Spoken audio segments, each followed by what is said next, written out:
Ang pampano, mas sturdy sila. So, we could do staggered harvesting, no? Para naman na hindi din maiwasan din ang stress, no?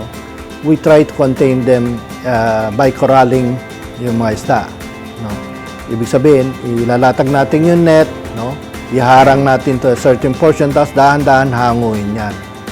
Ngayon, para ma-maintain yung freshness ng isda, meron tayong nakahanda na chilled water, no? Malamig na tubig na may yelo. Paghangon nila sa net, diretso doon sa chilled water para mapatay sila sa lamig ng tubig. And all through the process, ay mini-maintain yung malamig na tubig habang nandoon sila sa chilling tank. Just to make sure na maganda ang quality pagdating sa merkado yung mga isda.